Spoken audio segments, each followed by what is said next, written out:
lepo pozdravljeni. Danes se potapljamo globoko v en sam mesec. Ampak kakšen mesec?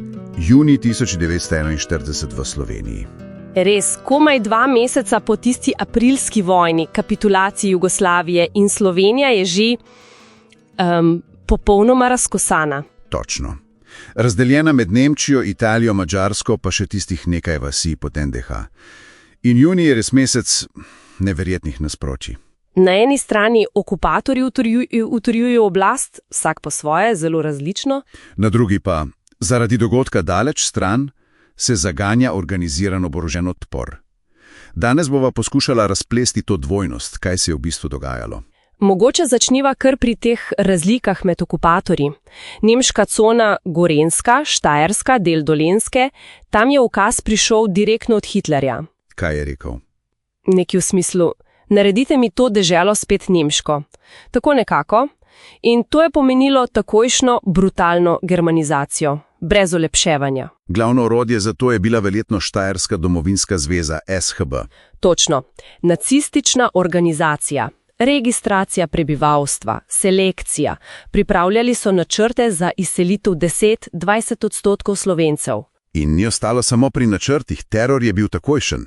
Že 9. junija tista grozljiva deportacija duševnih bolnikov v Hartheim. Skoraj 600 ljudi. Grozljivo. Že 2 dni prej, 7. junija, pa prvi izgoni v Srbijo. Pa prepoved slovenščine, ponemčevanje imen, krajev, zapiranje šol. Totalen napad na identiteto. Medtem pa v italijanski coni, Ljubljanski pokrajini. Na prvi pogled čisto druga pesem. Res, cilj je bil verjetno isti fašizacija. Cilja, italijanizacija, ampak pristop, vsaj na začetku, bolj mehak, dovolili so slovenščino kot drugi jezik. Celo univerza in akademika sta ostala. Ja, in prebivalce so oprostili vojaške službe, ustanovili so tudi konsulto, nekakšno posvetovalno telo. Zakaj ta? Navidezna mehkoba, preračunljivost, poskus pridobivanja ljudi. Verjetno kombinacija. Računali so na postopno asimilacijo, pa poskus vključitve dele elite, kot recimo Marka Natlačena v konzultiči, da bi ustvarili videz normalnosti. Koncert Benjamina Giglija, 10. junija, tudi to spada sem. Seveda, propagandni dogodki, ampak prav ta relativna odprtost Ljubljane, ki je postala tudi zatočišče za begunce iz nemške zone, je ustvarila nek paradoks. Točno. Prav ta navidezna normalnost, manjši pritisk, je omogočila, da je Ljubljana postala center organiziranja odpora, osvobodilne fronte. Lažje je bilo delovati kot recimo v Mariboru pod Nemci. Bistveno lažje. Medtem pa v Prekmurju, pod Madžari, spet svoja zgodba. Madžarizacija, šole, jezik, pritisk na duhovnike. In medtem, ko se vse to dogaja tukaj, se zgodi tisti veliki pok. 22. junij 1941, operacija Barbarossa. Napad Nemčije na Sovjetsko zvezo. Ključni preobrat vojne. Konec pakta Ribbentrop-Molotov. In to je bil signal za komuniste povsod. Absolutno. Nedvomen poziv k oboroženemu boju. Takojšnjemu.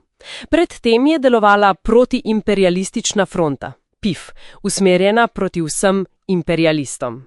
Še 15. junija so sprejeli gesla v tem duhu. Tako je, ampak 22. junija, takojšnja sprememba, PIF postane Osvobodilna fronta, OF.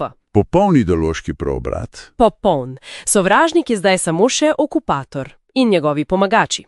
In še isti dan, 22. junija, se ustanovi vojaško vodstvo. Ja, KKP se ustanovi vrhovno poveljstvo slovenskih partizanskih čet, Leskoše komandant, Kidrič komisar.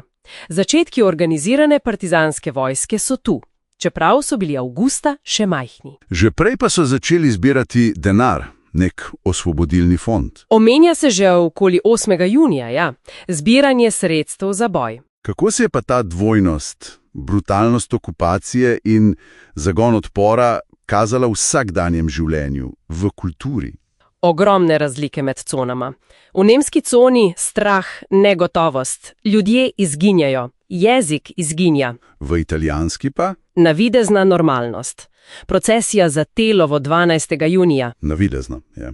Ampak napetost pod površjem, tisk strogo nadzorovan, nacistična Marburger Zeitung, cenzurirani Slovenec in Jutro pod Italijani. Kultura postane bojišče. Prav gotovo. Italijanski koncerti kot mehka moč, po drugi strani pa ilegalni tisk OF za mobilizacijo. Pa ne smemo pozabiti na izseljenski tisk, ki je tudi ohranjal kulturo. Ampak junij 1941 ni samo rojstvo odpora proti okupatorju. Zdi se, da takrat začnejo kliti tudi semena notranjega konflikta. Točno tako. Hkrati z organizacijo odpora se začenjajo kazati razpoke znotraj naroda. Kaj je bilo v ozadju? Strah pred komunizmom? Pri delu elite, še posebej v konzervativnem katoliškem taboru, Škofrožman, nekateri so v komunističnem vodstvu OF videli večjo nevarnost kot v Italijanih. In so iskali sodelovanje z okupatorjem, preko konsulte, na primer. Nekateri so v tem videli način, kako zajeziti komunizem. Boj proti brezbožnosti je bil zanje prioriteta. Kako pa se je UEF odzvala na to, po 22. juniju? Stališča so se močno zaostrila. Vsako sodelovanje z okupatorjem je bilo označeno kot izdaja. Pika. UEF se je postavila kot edini legitimni predstavnik. Tako nekako. Prevzemali so to vlogo. In kdor ni bil z njimi, je bil potencialno proti njim. Postavljeni so temelji za kasnejšo državljansko vojno. 2 vojni sta se rodili junija 1941. Skratka, junij 1941 res potegne črto. Konec iluzij. Okupator pokaže pravi obraz, od surove germanizacije do bolj preračunljive italijanizacije. Hkrati pa Barbarossa sproži organiziran, komunistično voden odpor. Začetek konca okupacije, ampak tudi začetek notranjih delitev, ki bodo tako močno zaznamovale vojno in povojni čas. Tako je. Junij 1941 je zarisal pot v naslednja 4 leta. Kompleksna, tragična leta. Za konec pa morda še misel za poslušalce. Videli smo, kako sta različni taktike okupatorjev vplivali na odpor v Sloveniji. Kako mislite, da so podobne razlike v pristopih, brutalnost proti relativni popustljivosti, morda vplivale na odporniška gibanja drugod po svetu? Zanimivo vprašanje za razmislek.